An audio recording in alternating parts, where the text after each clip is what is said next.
Bismillah ar-Rahman ar-Rahim.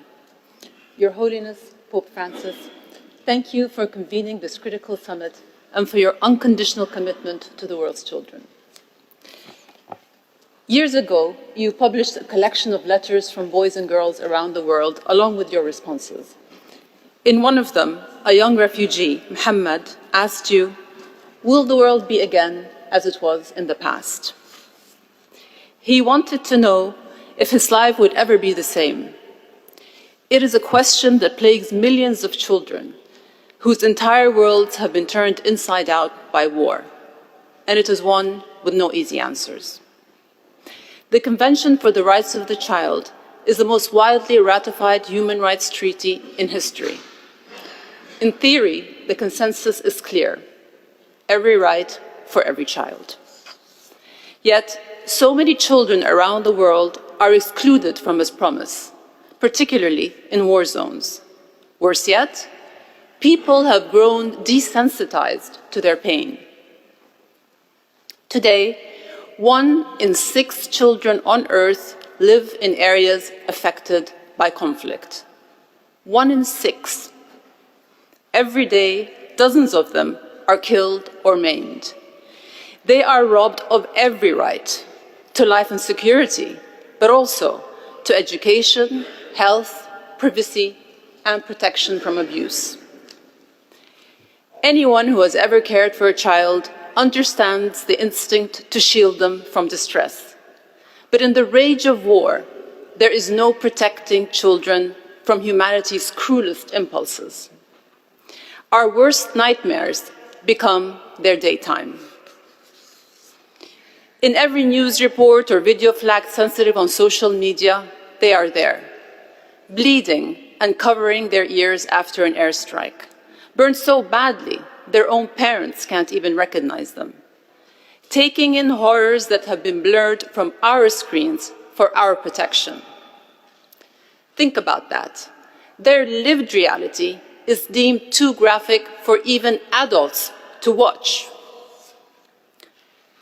So the youngest victims of war are robbed of their most basic human right, the right to childhood. And this crime is rationalized with yet another, expelling them from the realm of childhood altogether. They are demonized, aged up, portrayed as threats, or simply dismissed as human shields.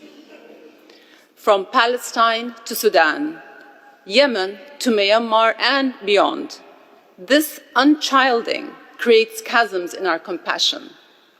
It stifles urgency in favor of complacency.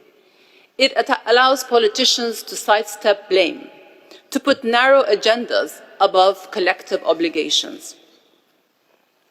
Your Holiness, soon after receiving your invitation to attend the summit, I read a shocking study on the psychological state of Gaza's most vulnerable children. 96% reported feeling that their death was imminent. Almost half said they wanted to die, not to become astronauts or firefighters like other children. They wanted to be dead. How did we let our humanity come to this?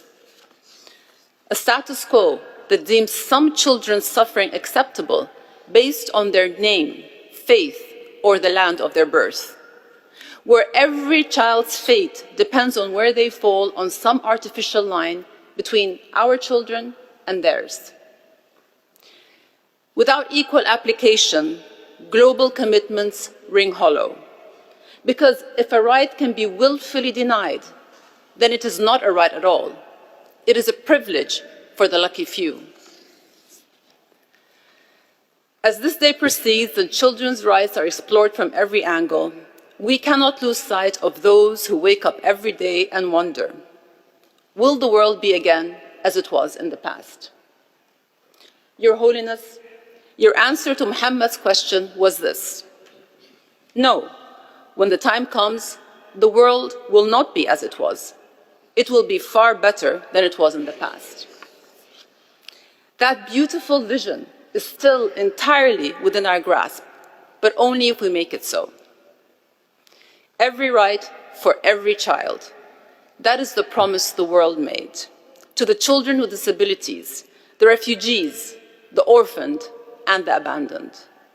Whether they are missing their 2 front teeth or have lost limbs to war wounds, every child has an equal claim to our protection and care. No exceptions, no exclusions, no preconditions. Thank you all very much.